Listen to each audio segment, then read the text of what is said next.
بسم اللہ الرحمن الرحیم۔ السلام علیکم ناظرین، میں ہوں قمبر زیدی، پروگرام دیکھ رہے ہیں آپ ڈیبیٹ ایٹ 8۔ ناظرین، ہمیں جوائن کیا ہے مولانا کوکب نورانی صاحب نے، ہمارے ساتھ موجود ہیں اسٹوڈیو میں مفتی گلزار نعیمی صاحب، ہمیں جوائن کیا ہے امین شہیدی صاحب نے۔ آپ تینوں معزز مہمان گرامی کا شکریہ۔ اسٹارٹنگ فرام یو مولانا صاحب، وقت کی پابندی کو مد نظر رکھتے ہوئے آپ سے ڈائریکٹ سوال کرنا چاہتا ہوں۔ قربانی کے حوالے سے ظاہری بات ہے، جب بھی عید قربان آتی ہے مختلف لوگوں کے سوالات بھی ہوتے ہیں، کچھ شرعی احکام بھی ہوتے ہیں، وہ بھی ہم جاننے کی کوشش کرتے ہیں۔ سب سے پہلا سوال یہ، کیا قربانی گھر کے بڑے پر فرض ہے یا پھر گھر میں جو دیگر افراد کما رہے ہیں وہ جو ہے قربانی کر سکتے ہیں؟ اس کے حوالے سے شرعی احکامات کیا ہیں؟ بسم اللہ والحمد للہ والصلاة والسلام علی رسول اللہ۔ آپ نے جو بات کی ہے، پہلی بات جان لیجئے کہ قربانی اللہ تعالیٰ کا حکم ہے، اس کی مہربانی ہے کہ اس نے ہماری جان کا فدیہ بنا دیا جانور کو، ورنہ اصل قربانی اپنی جان کی قربانی ہے، ذبح ولد ہے، اولاد قربان کرنی پڑے، ہمیں خود کو قربان کرنا پڑے تو ہم اس میں ہچکچائیں نہیں، بلکہ خوش دلی سے یہ سمجھیں کہ سب کچھ رب تعالیٰ کا دیا ہوا ہے، اسی کی بارگاہ میں اگر پیش ہو جائے، قبول ہو جائے تو ہمارے لیے یہ بہت بڑی سعادت اور بھلائی۔ قربانی ہر اس شخص پر، مرد عورت، جو مسلمان ہے اور صاحب نصاب ہے۔ یہ صاحب نصاب کی ایک اصطلاح ہمارے ہاں استعمال ہوتی ہے کہ وہ شخص جس کے پاس بنیادی ضرورتوں کے علاوہ اتنا مال ہو کہ اس پر زکوٰۃ ادا کرنا لازم ہو جائے، وہ حاجات اصلیہ بیسک نیسیسٹیز کے علاوہ 52.5 تولے چاندی یا اس کے برابر اس کے پاس سامان تجارت ہو، یا سونا چاندی ملا کر ہو یا نقدی ملا کر ہو، یہ چیزیں اگر 52.5 تولے چاندی کی قیمت کو پہنچ جائیں گی تو وہ صاحب نصاب کہلائے گا۔ زکوٰۃ پر سال گزرنا شرط ہے۔ قربانی کے لیے 3 دن 10، 11، 12 اس مہینے کی ذی الحجہ کی، اگر ان 3 دنوں میں بھی کسی کے پاس اتنی رقم آ گئی تو اس پر قربانی کرنا واجب ہوگا۔ گھر کا بڑا ہو یا چھوٹا، جو کماتا ہے، جو صاحب نصاب ہے، بالغ ہے۔ اب بچے والدین کی کفالت میں ہوتے ہیں، اگر والد نہیں ہے دادا ہوگا، بچے خود بالغ ہیں، کماتے ہیں، وہ مرد ہو یا عورت۔ ہاں، اگر اللہ نے وسعت دی ہے، وسعت کا مطلب کہ آپ کے پاس اللہ کا دیا بہت کچھ ہے، تو آپ دودھ پیتے بچوں کی طرف سے بھی قربانی کریں خوش دلی کے ساتھ، وہ آپ کے لیے ثواب کا اور برکت کا ذریعہ ہے۔ مگر جس پر واجب ہے وہ اگر نہیں کرے گا تو اس کے لیے صاف فرما دیا گیا کہ وہ ہماری عیدگاہ کے قریب بھی نہ آئے۔ یہ ذہن میں رہیں، یہ اللہ کی طرف سے ہے اور ہمیں شکر کرنا چاہیے کہ یہ ہماری جان کا فدیہ بنا ہے جانور، تو خوش دلی سے قربانی کریں۔ امین شہیدی صاحب، آپ کیا سمجھتے ہیں؟ عموماً ہمارے معاشرے میں یہی دیکھنے میں آتا ہے کہ گھر کا جو بڑا ہے، گھر کا سربراہ ہے، کیونکہ وہ کما رہا ہوتا ہے، باقی اس پہ ڈیپینڈنٹ ہوتے ہیں، وہ یوزلی قربانی کرتا ہے۔ لیکن اکثر فیملیز میں ایسا ہوتا ہے کہ گھر کے متعدد افراد صاحب نصاب بھی ہوتے ہیں، لیکن وہ کہتے ہیں کہ چونکہ گھر میں سے ایک بندے نے قربانی کر دی ہے لہٰذا ہم نہیں کر رہے، یا ایک بکرا یا جو بھی جانور ہے وہ ہم نے قربان کر دیا ہے۔ اس پر کیا احکامات ہیں کہ کس طرح سے اگر کوئی صاحب نصاب ہے، زکوٰۃ کا جس طرح سے مولانا صاحب فرما رہے تھے کہ اس پر زکوٰۃ واجب ہے تو وہ اس کو کرنی چاہیے، تو آپ کی کیا اس میں رائے ہے؟ بسم اللہ الرحمن الرحیم۔ سب سے پہلے تو آپ کے اس پروگرام کے ذریعے سے آپ کے تمام ویورز کو میں عید الاضحیٰ کی مبارکباد پیش کروں گا۔ جہاں تک قربانی کا تعلق ہے، یہ بات ذہن میں رہے کہ جو لوگ مینا پہنچ جاتے ہیں حج کے لیے احرام پہن کر، ان پر بھیڑ، بکرے اور کسی بھی ایسے جانور کی قربانی فرض ہے چونکہ وہ حج کا حصہ ہے. لیکن جو لوگ اپنے شہروں میں ہیں، اپنے گھروں میں ہیں، اپنے ملکوں میں ہیں، ان پر فرض نہیں ہے بلکہ سنت ہے. سنت اور فرض کا حکم دو الگ الگ احکام ہیں.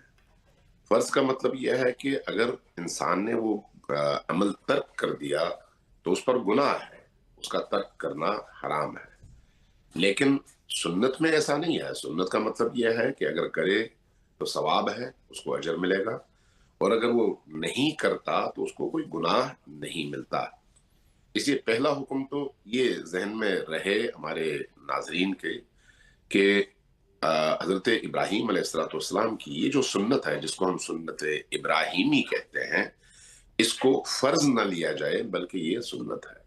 اور دوسری بات، جہاں تک اس سنت کی ادائیگی کا تعلق ہے، اگر کوئی شخص مستطیع ہے اور یہ کام کر سکتا ہے تو وہ ضرور کرے، اور اگر کوئی شخص نہیں کر سکتا تو وہ اس میں حصہ اگر ڈال سکتا ہے تو حصہ بھی ڈالے. اب یہ ہو سکتا ہے کہ چند افراد مل کر ایک جانور خریدیں اور اس کو قربان کریں. اس میں بھی ضروری نہیں ہے کہ تمام افراد کا برابر کا پیسہ اس میں لگے اور برابر کا حصہ لگے. نہیں، یہ ضروری نہیں ہے. جس کی جتنی گنجائش ہے، ایک بندہ فرض کریں 5,000 دیتا ہے، دوسرا 20,000 دیتا ہے، تیسرا 50,000 دیتا ہے، سب کی قربانی ہو جائے گی، چونکہ قربانی ایک سنت عمل ہے اور اس کے ذریعے سے آپ قرب خدا کا حصول چاہتے ہیں. یہ ہے اس بھیڑ یا بکرے یا کسی اور جانور کی قربانی کا مسئلہ. لیکن جب ہم قربانی کے اصل فلسفے کی طرف آتے ہیں تو اس بات کو پیش نظر رکھنا چاہیے کہ اصل قربانی اپنی خواہشات کی قربانی ہے. حضرت ابراہیم علیہ السلام نے حضرت اسماعیل کی جو قربانی پیش کی اللہ کے حکم سے، وہ اصل میں ایک بھیڑ کی قربانی یا بیٹے کی قربانی نہیں تھی، بلکہ حضرت ابراہیم علیہ السلام کی زندگی کا حاصل حضرت اسماعیل تھے. اور اللہ کے حکم سے انہوں نے اسماعیل کو قربان کرنے کے لیے خوش دلی سے اس عمل کی طرف قدم اٹھایا، اور جب آپ نے وہ قدم اٹھایا تو اللہ نے اس کی جگہ بھیڑ بھیج دیا. اب یہ جو عمل ہے، اس کا ہمیں حکم دیا گیا ہے کہ اس کی پیروی کی جائے. تو اس لیے سنت ابراہیمی کے حوالے سے جتنے بھی اعمال ہیں، چاہے وہ حج کے اعمال ہوں، چاہے وہ مینا کے اعمال ہوں، مزدلفہ کے اعمال ہوں، چاہے وہ طواف کعبہ سے متعلق ہوں، جتنے بھی احکام ہیں، ان احکام کو صرف اس کے ظاہری صورت اور شکل کے مطابق نہیں دیکھنا چاہیے، بلکہ اس ظاہری شکل کی حفاظت اور اس کو انجام دینے کے ساتھ ساتھ اس کے پیچھے موجود روح اور اس کے پیچھے موجود فلسفے اور حکمت کو ضرور سامنے رکھنا چاہیے. تو اس لیے خانہ خدا کے ارد گرد طواف کا مطلب گویا آپ پوری دنیا کی طرف پشت کر کے ایک رب کے حکم کے گرد اپنی زندگی کو مختص کرتے ہیں. یہ اس کا فلسفہ ہے.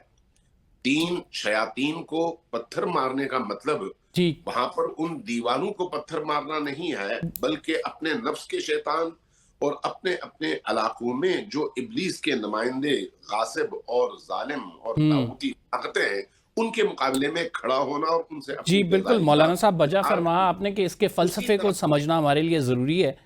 مفتی صاحب کیا سمجھتے ہیں آپ کے مطلب سنت ہے، اگر سنت کسی نے ادا نہیں بھی کی تو کوئی گناہ نہیں ہے اس پر؟ مکتبہ اہل سنت کے نزدیک اس قربانی کے فلسفے کو اور اس کے شرعی احکام کو کس طرح سے دیکھا جاتا ہے؟ بسم اللہ الرحمن الرحیم. بہت شکریہ، بہت اہم موضوع اور اس پر اظہار خیال کے لیے آپ نے مجھے اپنے اسٹوڈیو میں دعوت دی ہے. میں گزارش کروں گا کہ قربانی جو ہے وہ عند الاحناف، یہاں پہ چونکہ پاکستان میں اور دیگر علاقوں میں اکثریت جو ہے وہ احناف کی ہے، تو احناف کے نزدیک جو ہے وہ قربانی واجب ہے، اور اس کے پیچھے جو ہے وہ دلائل موجود ہیں. مثلاً سورہ کوثر میں اللہ سبحانہ و تعالیٰ نے ارشاد فرمایا انا آتیناک الکوثر فصل لربک وانحر ان شانک هو الابتر. فصل لربک وانحر، یہ انحر جو ہے یہ امر ہے، اور الامر للوجوب ہمارے فقہا کہتے ہیں کہ امر جو ہے وہ وجوب کے لیے آتا ہے یا استحباب کے لیے آتا ہے، تو وجوب کے لیے یہاں پر ہمارے فقہا نے اس کو جو ہے وہ قرار دیا ہے۔ اور اسی طرح جناب رسالت مآب صلی اللہ علیہ وآلہ وسلم کا مسلسل جو عمل قربانی کے حوالے سے ہمیں ملتا ہے، آپ صلی اللہ علیہ وآلہ وسلم نے اپنی حیات طیبہ کے مدینۃ النبی صلی اللہ علیہ وسلم میں 10 سال گزارے ہیں، اور 10 سال متواتر آپ صلی اللہ علیہ وآلہ وسلم نے اس قربانی کو جو ہے وہ ادا کیا ہے۔ آپ صلی اللہ علیہ وآلہ وسلم نے قربانی کے وجوب کے بعد اپنی زندگی اور عمر شریفہ میں اس قربانی کے عمل کو نہیں چھوڑا۔ اس لیے عند الاحناف، احناف کے نزدیک، اہل سنت کے نزدیک جو ہے قربانی جو ہے وہ واجب ہے، اور اس کا وجوب جیسا کہ علامہ کوکب صاحب نے بیان فرمایا ہے کہ یعنی اس کے لیے صاحب نصاب ہونا تو شرط ہے، لیکن جو حال علی الحول کی ایک شرط ہوتی ہے کہ سال اس پر گزر جائے اس کی اس سیونگز پر، تو وہ یہاں پہ شرط نہیں ہے۔ اگر کچھ دنوں کے لیے بھی، عید کے دنوں کے لیے بھی وہ صاحب نصاب ہوا تو اس وقت اس پر جو ہے وہ قربانی واجب ہو جائے گی۔ مکتب تشیع کا نقطہ نظر جو ہے قبلہ شہیدی صاحب نے بیان فرمایا ہے، واقعی یعنی مکتب اہل بیت اور مکتب تشیع کے نزدیک جو ہے وہ سنت ہے، لیکن احناف کے نزدیک جو ہے یہ قربانی واجب ہے، اور ہم اس جو شخص جو ہے وہ یعنی قربانی نہیں کرتا، اس کے اوپر واجب ہے، تو اس کے اوپر وعیدیں ہیں، ایک نہیں بے شمار وعیدیں ہیں، جن میں سے ایک جو ہے وہ بیان کی گئی ہیں۔ تو میں یہ سمجھتا ہوں کہ پہلے تو یہ کنسیپٹ جو ہے وہ کلیئر ہو کہ مختلف فقہا نے اپنے طور پر جو ہے جس چیز کو لیا ہے، احناف فقہا نے جو ہے اس کو مختلف مکاتب کے نزدیک مختلف ظاہری بات ہے، ان کا اپنا نظریہ اس کو فالو کرتے ہیں۔ ناظرین ایک چھوٹا سا بریک لے رہے ہیں، کویشچن جو تھے ان کو ایڈریس کرنے کے لیے ہم نے یہ پروگرام رکھا ہے۔ بریک کے بعد آتے ہیں تو بڑا امپورٹنٹ کویشچن ہیں۔ ہم بات کرتے ہیں قربانی کے دنوں میں کہ آپ کو اگر کسی کی مدد کرنی ہے تو وہ آپ کر دیں انہی قربانی کے پیسوں سے۔ ایک بڑا سوال پیدا ہوتا ہے، نمود و نمائش نہ کریں، تو کیا قربانی کے جو آپ نے پیسے رکھے ہوئے ہیں اس سے کسی غریب کی مدد کی جا سکتی ہے؟ یعنی اس چھوٹے سے کویشچن کا جواب لیں گے اس بریک کے بعد۔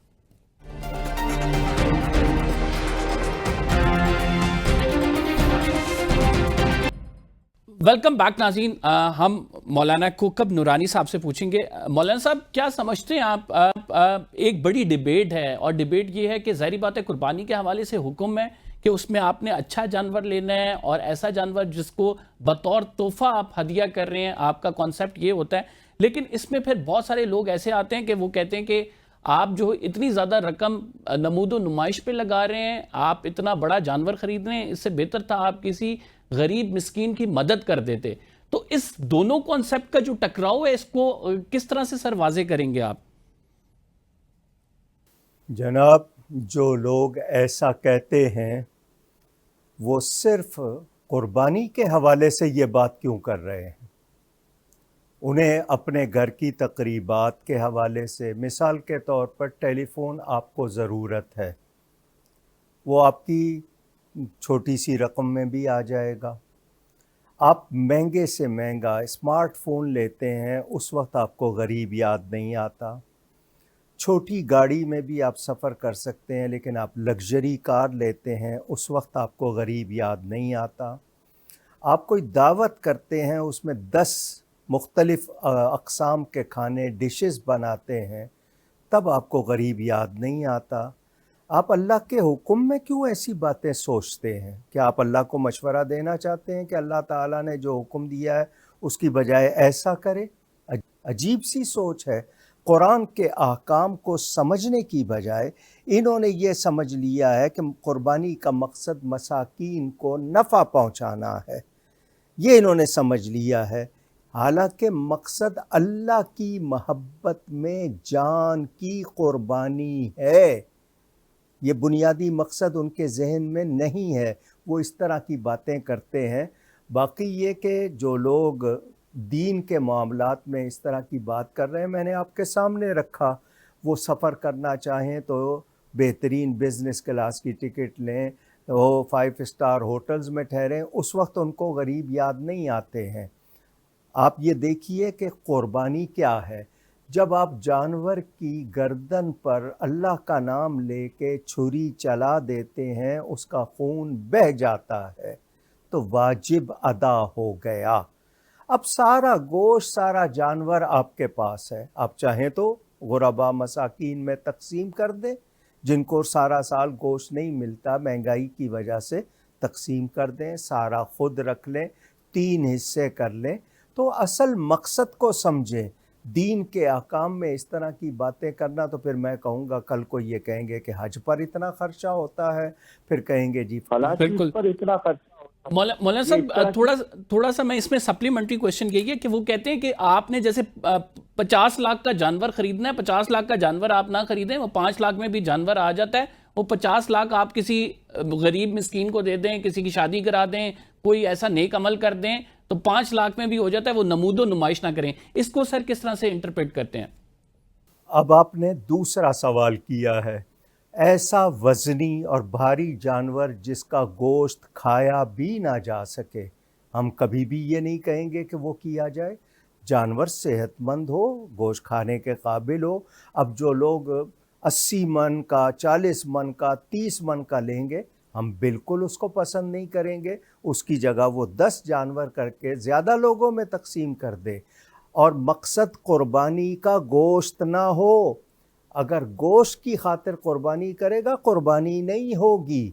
مقصد نمود و نمائش، دکھاوا نہ ہو، اللہ کی رضا ہو۔ بنیاد آپ کو بتائی ہے۔ اگر کوئی شخص بہت زیادہ جانور کرتا ہے تاکہ زیادہ لوگوں میں گوشت بانٹے، اس کو ہم اچھا کہیں گے، لیکن بڑا جانور لینا، بہت مہنگا لینا، جس کے گوشت کو کھایا بھی نہ جا سکے، اس کی کوئی بھی تائید نہیں کرے گا، نہ ہم اس طرح کہتے ہیں۔ اور اسی طرح جانور کے معاملے میں یہ خیال رکھا جائے کہ آپ دوسروں کے اوپر فخر نہ کریں کہ میرا جانور بڑا ہے اور تیرا جانور چھوٹا ہے، اس کی بھی اجازت نہیں ہے۔ اللہ تعالیٰ نے عمریں بتا دی ہیں ہمیں، دین نے بتا دی ہیں، اونٹ 5 سال کا، گائے 2 سال کی، بکری 1 سال کی۔ تو یہ سب اصل مقصد سمجھے۔ باقی آپ جو بات کر رہے ہیں کہ جی بہت زیادہ جانور لینا، بڑا جانور، میں اس کی بالکل تائید نہیں کرتا، ہی نہ ہی ہمارا دین ہمیں یہ سکھاتا ہے۔ جی علامہ صاحب، آپ کیا اس بارے میں رائے رکھتے ہیں کہ نمود و نمائش کے لیے پیسہ لگایا جائے؟ وہ یہ کہتے ہیں کہ اس سے بہتر یہ ہے کہ آپ جو ہے کسی کی مدد کر دیں، آپ کی کیا رائے ہے اس پہ؟ جہاں تک نمود و نمائش کا تعلق ہے، اگر کوئی شخص نمود و نمائش کے لیے نماز بھی پڑھتا ہے تو وہ نماز باطل ہے۔ نمود و نمائش کے لیے اگر وہ زکوٰۃ بھی دیتا ہے تو اس زکوٰۃ کی کوئی قیمت نہیں ہے اللہ کی بارگاہ میں۔ نمود و نمائش کے لیے روزہ رکھے تو اس روزے کی کوئی ویلیو نہیں ہے اللہ کی بارگاہ میں۔ کوئی بھی عمل جب انسان اللہ کا حکم سمجھ کر کرتا ہے تو اس میں اخلاص شرط ہے، اور اللہ کی رضا کے لیے انجام دیا جانا شرط ہے۔ لہٰذا قربانی ہو یا کوئی اور عمل، اس کا اصل جو ہدف ہے وہ اللہ کی رضا کا حصول ہے۔ قربانی کے جانور میں جو شرائط رکھی گئی ہیں، ان شرائط کے مطابق اگر کوئی شخص جانور خریدتا ہے اور اس کو ذبح کرتا ہے، اور ذبح کے بعد اس کے 3 حصے کر کے مقررہ جگہوں میں وہ حصے دے دیتا ہے، 1 حصہ اپنے پاس رکھتا ہے، تو اتنا کافی ہے۔ ہاں، اگر کوئی شخص مستطیع ہے قربانی کے علاوہ بھی وہ نیکیوں کے کام کر سکتا ہے تو بے شک کرے، اور وہ تمام ذمہ داریاں بجا لائے جو معاشرے میں محتاجوں اور ضرورت مندوں کی مدد کے حوالے سے ایک انسان پر عائد ہو سکتی ہے۔ قربانی پر جو لوگ اعتراض کرتے ہیں، بالعموم ان کی 2 قسمیں ہیں۔ ایک تو وہ لبرلز اور سیکولرز ہیں جو دین کو چونکہ ناپسند کرتے ہیں، اس لیے دین کے ہر ایسے کام پر کوئی نہ کوئی ایسا اعتراض کر کے لوگوں کو دین سے بدظن کرنے کی کوشش کرتے ہیں۔ اب ایسے لوگوں کا کوئی علاج نہیں ہے۔ دوسری قسم ان لوگوں کی ہے جو اپنے آپ کو ذرا روشن فکر اور زیادہ پڑھا لکھا سمجھتے ہیں، اور سمجھتے ہیں دین کی حکمتوں کو وہ شاید زیادہ سمجھتے ہو۔ ان کو سمجھانے کی ضرورت ہے کہ قربانی میں صرف ایک مقصد نہیں ہے، قربانی میں صرف ایک فلسفہ نہیں ہے، بلکہ بہت ساری اس کی وجوہات ہیں جب کہا جاتا ہے کہ یہ کام کرو یا یہ کام نہ کرو۔ جب آپ اپنے گھر میں ایک بھیڑ یا بکرا یا ایسا جانور ذبح کرتے ہیں تو خود اس گھر کے اندر ایک جانور کی قربانی اور اس کے ذبح کرنے کا جو معنوی اثر ہے وہ یہ ہے کہ اس گھر سے نحوستیں دور ہو جاتی ہیں، اس گھر سے غلط چیزیں ختم ہو جاتی ہیں، اس گھر میں برکتیں نازل ہوتی ہیں، اس گھر میں رحمتیں نازل ہوتی ہیں, اس گھر میں فرشتوں کا نزول, فرشتوں کا آنا جانا لگا رہتا ہے. تو یہ تو اس کا ایک فلسفہ, ایک حکمت اور ایک پہلو ہے. اس لیے اس بات کو ذہن نشین کر لینا چاہیے کہ قربانی پر کسی کو اعتراض نہیں ہونا چاہیے. قربانی حسب استطاعت ہے. کسی نے بھی یہ نہیں کہا کہ 50 لاکھ کا جانور لے کر قربان کرو. جو کم ترین حد ہے اس کی, کم ترین ٹھیک, جس سے یہ ایک ذمہ داری ادا ہوتی ہے, اتنا کرے. اتنا کر لے. مفتی صاحب آپ سے جاننا چاہوں گا, ہمارے ہاں اکثر معاشرے میں دیکھنے کو آیا ہے کہ ہم اب تو فریزر میں گوشت رکھتے ہیں اور وہ سالوں سال بھی پڑا رہتا ہے, کیونکہ ایسی ٹیکنالوجیز آ گئی ہیں کہ آپ اسے سٹور کریں تو یوز کر سکتے ہیں. کس حد تک حکم ہے کہ آپ نے کتنا سٹور کرنا ہے؟ اور آپ ظاہری بات ہے قربانی کا جس طرح سے علامہ صاحب کہہ رہے تھے ایک فلسفہ ہے, لوگوں کو دینا ہے, اس کے 3 حصے بنانے ہیں, غربا کو دینا ہے. اپنے پاس جو رکھتے ہیں تو ہم یہ دیکھتے ہیں کہ لوگ سٹور کر لیتے ہیں, زیادہ اپنے فریج میں ڈال لیتے ہیں اور وہ فریز کیے رکھتے ہیں, بعد میں یوز کرتے رہتے ہیں. اس حوالے سے آپ کی کیا رائے ہے؟ دیکھیں, اس حوالے سے میں گزارش یہ کروں گا کہ اگرچہ گنجائش موجود ہے اس قسم کے فعل کی کہ آپ جو ہے وہ کر سکتے ہیں, لیکن جو اللہ کا حصہ ہے, غرباء و مساکین کا حصہ ہے, اس کو نکال کر اپنے رشتہ داروں کو دے کر اگر کچھ رکھنا چاہیں تو آپ جو ہے وہ رکھ سکتے ہیں. لیکن میرے خیال کے مطابق آج کے اس دور میں جو ہے وہ یہ قربانی جس طرح ہم کر رہے ہیں, اس قربانی کا تقاضا یہ ہے کہ یہ گوشت جو ہے وہ ایکچولی غرباء و مساکین تک پہنچنا چاہیے. شہروں میں تو بڑی قربانیاں ہوتی ہیں, آج کل تو دیہاتوں میں بھی الحمدللہ کافی حد تک جو ہے وہ ہو چکا ہے, لیکن وہ جگہیں جہاں پر جو ہے وہ قربانیاں نہیں ہوتی, گوشت نہیں پہنچایا جاتا. دیکھیں, آپ کی اس سوسائٹی میں ہیوز اور ہیو ناٹس بہت تعداد میں اب بھی ڈسپیرٹی جو ہے یہ موجود ہے. تو میں یہ سمجھتا ہوں کہ اگر اس گوشت کو جو ہے وہ جو شرعی تقاضے ہیں اس کے مطابق اس کو تقسیم کر کے اپنی فریج میں بھی کوئی رکھنا چاہتا ہے تو رکھ سکتا ہے, لیکن اس کو ایک رشوت کے طور پر اپنے باس کو لمبی جو چوڑی ہے وہ دے گا تو پھر اس پر جو ہے وہ بات ہوگی کہ وہ اس نے اللہ کو راضی نہیں کیا ہے, اپنے باس کو راضی کیا ہے. تو میں یہ سمجھتا ہوں کہ اس میں جو شرعی تقاضے ہیں ان کو جو ہے وہ پورا کیا جانا چاہیے. یہ شرعی تقاضوں کے حوالے سے ناظرین ایک بڑا سوال بنتا ہے, وہ مولانا کوکب نورانی صاحب سے اس بریک کے بعد پوچھوں گا میں. وہ مفتی طارق مسعود صاحب کا ایک کلپ ہے جس میں وہ کہتے ہیں کہ گوشت کے 3 حصے نہیں بنانے چاہیے. اب وہ کلپ بھی میں کہوں گا پروڈیوسر صاحب اگر چلا دیں اس بریک کے بعد, آپ کہیں مت جائیے گا. ویلکم بیک ناظرین. مفتی طارق مسعود صاحب کا ہم یہ کلپ دیکھ لیتے ہیں, اس کے بعد پھر مولانا کوکب نورانی سے میں سوال پوچھوں گا. جی, قربانی کے گوشت کے 3 حصے کرنا لازم ہے یا خود رکھ سکتے ہیں؟ 3 حصے کرنا لازم نہیں ہے. 1/3 حصہ بہتر ہے کہ غریبوں میں تقسیم کر دیں. لیکن اگر آپ خود غریب ہیں یا آپ کا خاندان, جس کو ہندی میں پریوار کہتے ہیں, بڑا ہے, تو پھر مستحب یہی ہے کہ اپنے خاندان کو پہلے آپ ترجیح دیں ان کو, کیونکہ بعض بیچارے ایسے ہوتے ہیں غریب خاندان, فیملی بڑی ہے, وہ پورے سال ان کو پوری طرح سے گوشت کھانے کو نہیں ملتا.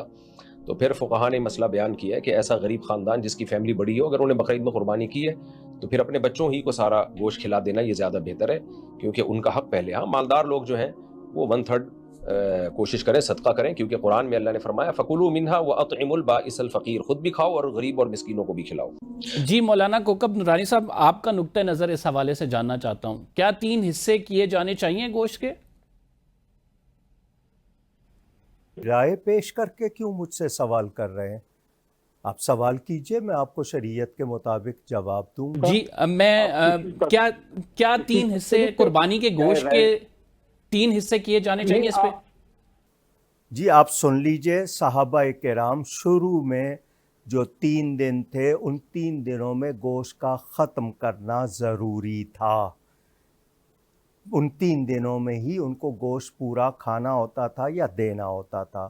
بعد میں رسول پاک صلی اللہ علیہ وآلہ وسلم نے اجازت دی, سارا سال غنی بھی رکھ سکتا ہے. غنی سے مراد وہ جس کو وسعت ہے وہ رکھنا چاہے برکت سمجھ کے کہ یہ وہ جانور ہے جو اللہ کے لیے قربان ہوا ہے, وہ اس کو برکت والا گوشت سمجھ کے رکھنا چاہے بلا تکلف رکھ سکتا ہے.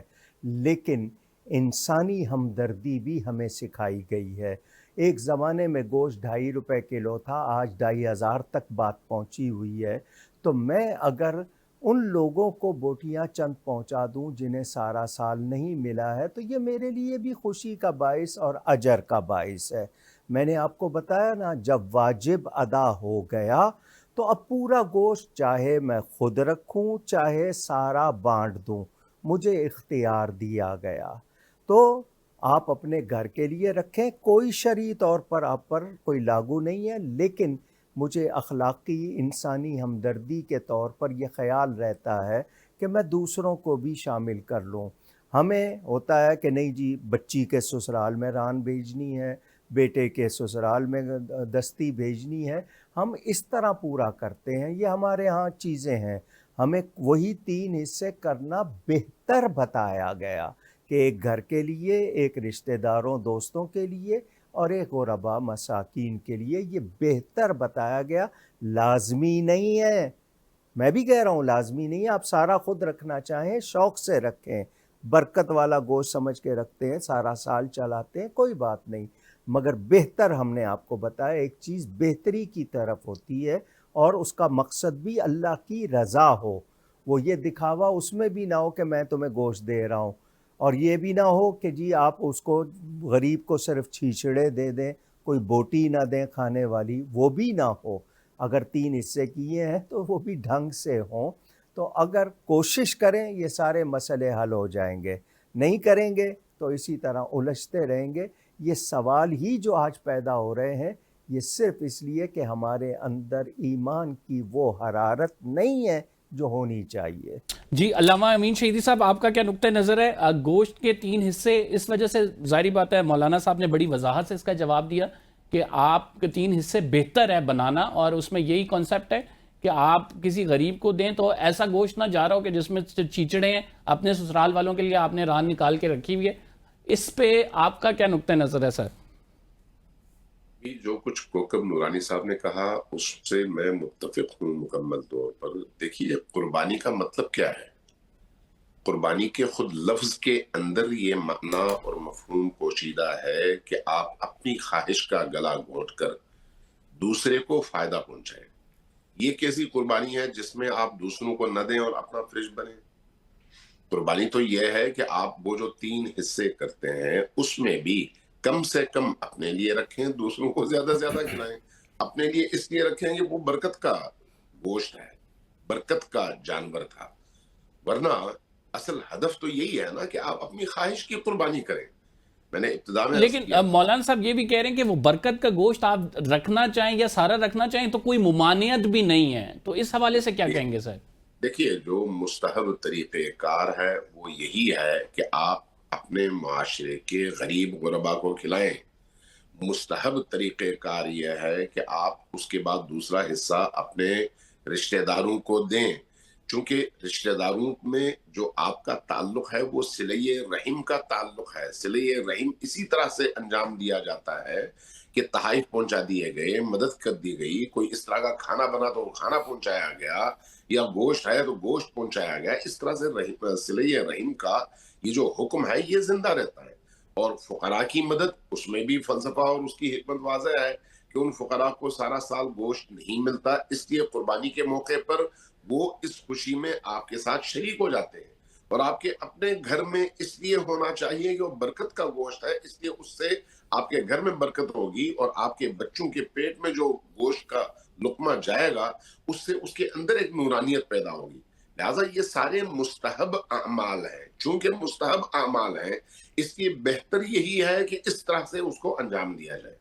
ٹھیک، مفتی صاحب ایک اور سوال یہ ہے کہ بہت سارے لوگ کہتے ہیں کہ عید کی نماز سے پہلے کیا ہم قربانی کر سکتے ہیں؟ کیونکہ ہمارے ہاں ایک کانسیپٹ بھی ہے کہ بڑی جلدی سے فارغ ہو جاؤ، پورا دن عید میں پھر لوگ ملنے آئیں گے، ان کو گوشت دینا ہے، تو کیا عید کی نماز سے پہلے قربانی ہو سکتی ہے؟ دیکھیں، اس پر میں بڑی جو ہے نا وہ تفصیل سے بات کر سکتا ہوں، لیکن شاید ٹائم آپ کے پاس نہ ہو۔ اللہ سبحانہ و تعالیٰ نے حکم ارشاد فرمایا، یا ایھا الذین آمنوا لا تقدموا بین یدی اللہ ورسولہ واتقوا اللہ۔ اے اہل ایمان تم اللہ اور اس کے رسول سے پیش قدمی مت کرو۔ اس آیہ مبارکہ کا نزول ہی اس بنیاد پر ہوا کہ کچھ لوگوں نے رسول اللہ صلی اللہ علیہ وآلہ وسلم کی قربانی سے پہلے جو ہے وہ قربانی کر دی تھی نماز سے پہلے۔ تو میں یہ سمجھتا ہوں کہ جہاں پر نماز عید پڑھی جا رہی ہے اور نماز عید سے پہلے اگر کسی نے قربانی کی ہے تو وہ اس نے صرف ایک جانور ذبح کیا ہے اور گوشت جو ہے وہ اس نے اس سے لیا ہے، قربانی کا ثواب اسے نہیں ملے گا۔ اگر کوئی شخص قربانی کی نیت کر رہا ہے تو پھر پہلے اس کو نماز عید ادا کرنی چاہیے گی، اور اس کے بعد جو ہے اسے چاہیے کہ وہ یعنی اپنے جانور کو ذبح کرے، تو تب اس کی قربانی جو ہے وہ قبول ہوگی، وگرنہ نماز سے پہلے کوئی قربانی نہیں ہے۔ مولانا صاحب، کیا اس میں نقطہ نظر ہے کسی غیر مسلم کو قربانی کا گوشت دیا جا سکتا ہے؟ جناب، غیر مسلم کئی طرح کے ہیں، ایک جو ہیں کافر ہیں، ایک جو ہیں وہ مشرک ہیں۔ اگر آپ کا کوئی پڑوسی یا ہو سکتا ہے رشتہ دار بھی ہو کسی طرح، تو اگر آپ وہ بے قدری نہ کرے اور کوئی اس کا غلط استعمال یا اس کا وہ توہین نہ کرے، تو آپ تالیف قلبی اس کا دل جیتنے کے لیے دے سکتے ہیں۔ بہتر ہے مسلمانوں کو دیں، لیکن اگر کوئی ایسا ہو اور وہ مستحق ہو تو دیں، ورنہ صرف وہ یہ نہیں کہ رشتہ داری پوری کر رہے ہیں اور وہ غیر مسلم ہے، پہلا حق مسلمان کا ہے آپ اس میں۔ لیکن جو مشرک ہوگا یا ایسا بے دین جو گستاخ رسول، گستاخ صحابہ، گستاخ اہل بیت، اس کے لیے کوئی گنجائش نہیں ہے، ذہن میں رہے۔ اور ایک بات یہ کرنا چاہتا ہوں کہ قربانی کرتے ہوئے صرف جانور کی گردن پر چھری نہ چلائیں، اپنے اندر کا جانور بھی ماریں۔ ہم غلط خواہشات پر بھی چھری چلائیں، ہم اپنے یہ جو ارد گرد ہم نے بلا وجہ کی کچھ چیزیں ایسی ایجاد کر لی ہیں جن سے نفرتیں ہو رہی ہیں، ان پر بھی چھری چلائیں۔ تو غیر مسلم کے لیے میں نے آپ کو بتا دیا، کتابی ہے تو گنجائش ہے، لیکن جو دوسرے ہیں اور وہ اسلام کے دشمن ہیں ان کو نہیں دیا جائے گا۔ جی امین شہیدی صاحب، آپ سے سوال یہ کہ کیا کسی مردے کے نام کی قربانی کی جا سکتی ہے، اور مکتب اہل تشیع میں اس کا کیا کانسیپٹ ہے کہ اس کا ثواب اس کو بھیجا جا سکتا ہے؟ سنت ابراہیمی ہے، بندہ کرے گا تو اپنی طرف سے کرے گا، یا اس ثواب میں کسی مردے کو شامل کیا جا سکتا ہے؟ پہلی بات تو یہ ہے کہ جو آپ کا پہلا سوال تھا اس کے جواب میں مکتب اہل البیت میں بھی یہی حکم ہے کہ آپ قربانی کے تینوں حصوں میں سے ایک حصہ اپنے ہمسایوں اور غریب غربا میں جب تقسیم کرتے ہیں تو اس میں مسلمان اور غیر مسلم کی تفریق نہیں ہے، بس دشمن نہ ہو، آپ ان کے درمیان تقسیم کر سکتے ہیں۔ جہاں تک کسی مرحوم کے نام پر اور اس کے ایصال ثواب کے لیے قربانی کا تعلق ہے، تو قربانی اگر ثواب کا کام اور ثواب کی نیت سے ہے اور آپ اپنی ذمہ داری ادا کر چکے ہیں، آپ نے خود اپنی طرف سے قربانی کر دی ہے، تو آپ ان کی نیت سے بھی کر سکتے ہیں۔ اور کسی مرحوم کو اپنی قربانی میں اگر شریک کرنا چاہیں تو اس میں بھی کوئی حرج نہیں ہے۔ جب آپ ایک جانور لے کر قربان کرتے ہیں تو اس میں یہ اگر آپ نے نیت کی کہ یہ جانور میں اپنی طرف سے اور اپنے تمام مرحومین کی طرف سے قربان کر رہا ہوں، تو یہاں پر بھی جائز ہے، ثواب ان تک پہنچ جائے گا، کوئی حرج نہیں ہے۔